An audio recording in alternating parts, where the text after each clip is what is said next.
Hello, welcome to part 3 of my travel planning series. If you are just joining me now, I already have 2 episodes up. The first one is all about how to research for a vacation. The second episode is more about how to budget and save for your vacation. And the third episode, the one I'm covering today, is all about booking that trip. So let's jump in. Before we go ahead and book the specific things that you need for your vacation, I want to mention a couple things that I forgot to mention in the past videos, but are really, really important. And number one being to consider the travel restrictions, meaning are there travel advisories in place? Right now it is the pandemic, so there's travel advisories everywhere, but normally there are red flags in normal times. So you want to check out your government website to see what advisories they have in place. I've been going to travel.state.gov, that's for here in the United States. So look into similar options for your home country. But there it will list the different travel advisories per country, and you will see things from reconsider travel to do not travel at all or exercise caution when traveling. So you'll see all those warnings and then detailed why those warnings are in place. Read up on that and see if you are comfortable with whatever travel advisories are in place, if there are any. But always check there before traveling out of the country. Also, look into or learn about if you need a visa to get to where you want to go, or if you need your passport. And if you do, make sure you have everything in line. And that could be an extra cost, so just something to consider. But I want to mention that before we begin the booking phase. This spreadsheet should look very familiar to you. It's what we've been working on the last 2 episodes. This spreadsheet was calculated this is the budget here, and it was calculated based on the research that we did within Google My Maps. And just to backtrack for those who are just joining, we used Google My Maps as an interface to put all of the things that we thought would be appealing to visit or see or do in the location that we are visiting. So for me, the example is Montana, and here I've highlighted everything from places to see to potential accommodations, also noting what airports are in the area. So it's kind of a broad look at what my vacation could look like. So from there, we created our budget. And that is where we pick up now. We have our budget, we are saving, and we need to know when to book things and how to book them. So I tend to come back into this budget document and I'll put asterisks next to everything that requires advanced booking. So you'll find most of them within the necessity category. So let's look here. We've got hotel, Airbnb. I'm going to put an asterisk next to airfare and car rental. The other things don't necessarily need advanced booking in any capacity, so I'll just leave it at that. You might find some necessary bookings under your wish list column.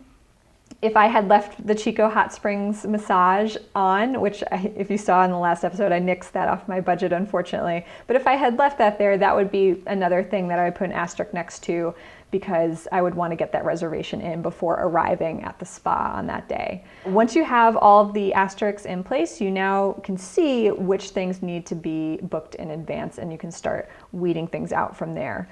You probably noticed that I never really talk about like how to snag the best deal or like the shortcuts for getting the best rate on something. And that's because I'm not going to pretend to know much about that. I'm not going to fool you into being an expert on that. I fumble around every time I'm booking a vacation to find the best deals. And there's no one way or one rhyme or reason of how I do that. So I'll show you kind of what I go through to determine that. And I usually start with the hotel category. So I have $250 a day budgeted for this trip. It's about $1,000 if I'm doing a 4-day, and then you can see up to $2,000 for the 8-day. That's a lot of money for a hotel.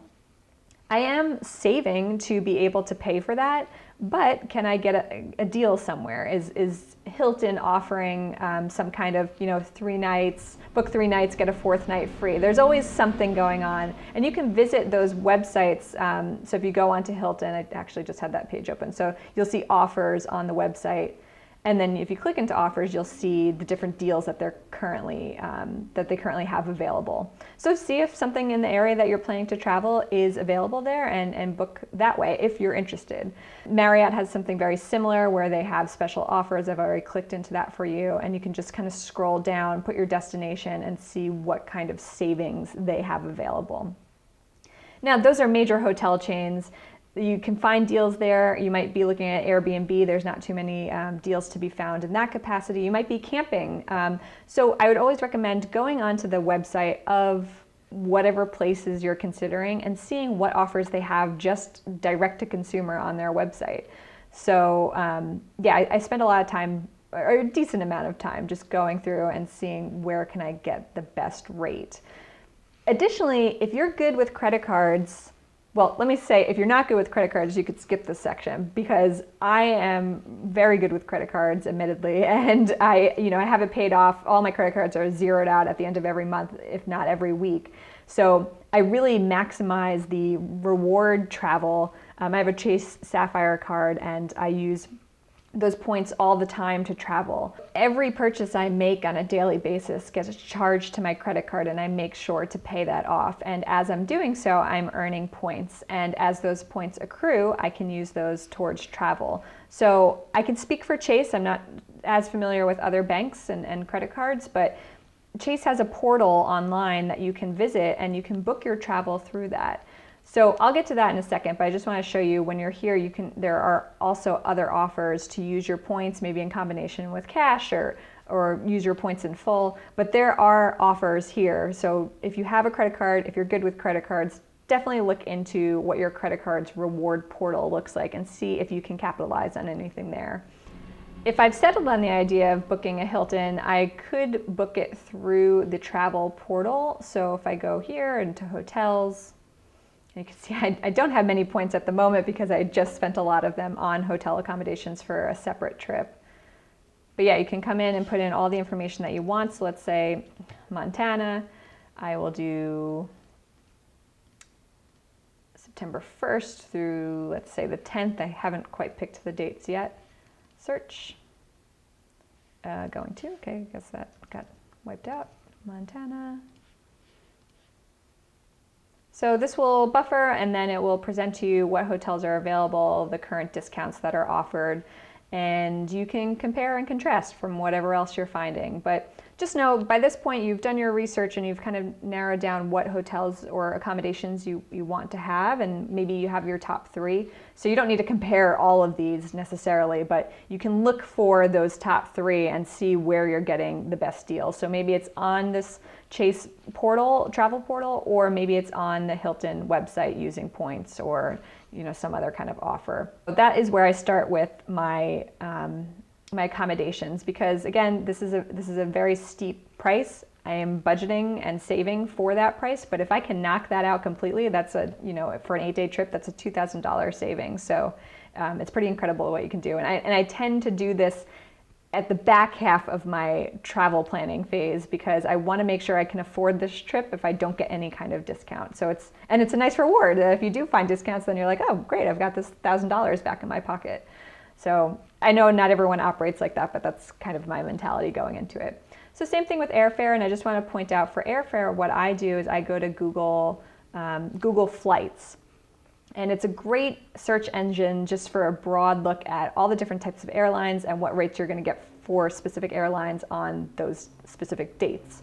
So I put in the 1st through the 10th here, New York to Montana, and I can see these rates right away. The one sticking out to me is New York to Bozeman, one stop on Delta, and that seems to be about $100 less than these other offers. So I would consider that first, and I happen to be a Delta member, so I'd go onto Delta, see if maybe I have points there that I can use towards the flight, or if there's any sort of deal offered, and I would compare and contrast the rates booking through the Chase portal and then booking through Delta directly or any other website. So narrow down which rates look best off the bat. I do that through Google Flights, and then I figure out which portal to use to get the best deal there.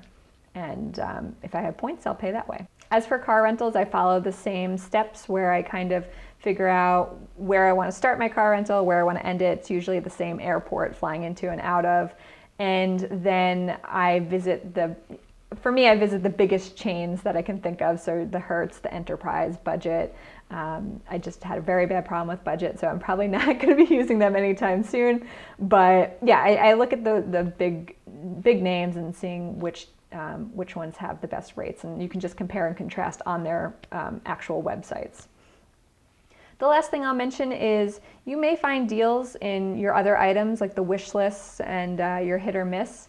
And again, we're really just focusing on what to book now in advance. So the Chico Hot Springs Massage, I would go onto that website directly and see what they're offering there, if they're offering anything. Sometimes you could find something on Groupon for these types of things, different activities. So search around and see what you can come up with there. But the point is that once you have everything noted that needs to be booked in advance, start booking that. And if you're good with a credit card, start booking it on those credit cards and paying off those credit cards as you save up for the money.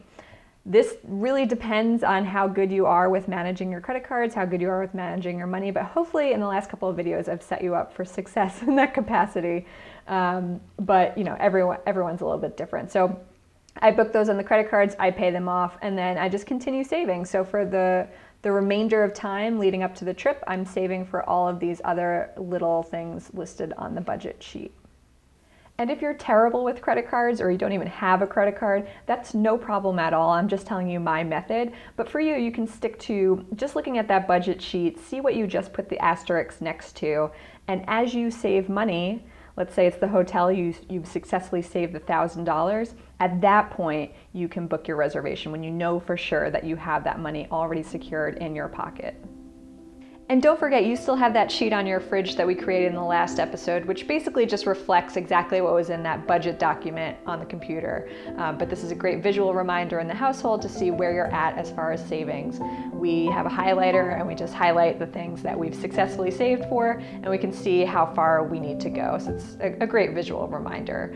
But before I sign off, I just want to say that despite all of these days of researching and planning and budgeting and booking and so on and so forth, there's a great reward at the end of this. And you want to leave room for flexibility too, especially now while you're in the booking phase. You don't want things jam-packed because it's not going to be fluid. It's not going to be flexible at all. You're going to have a miserable time the second one little thing goes wrong. I've been on too many trips that looked like that. So I think the best policy is to leave empty space in your schedule, because honestly, that is where some of my most memorable vacation moments have occurred, in that unknown.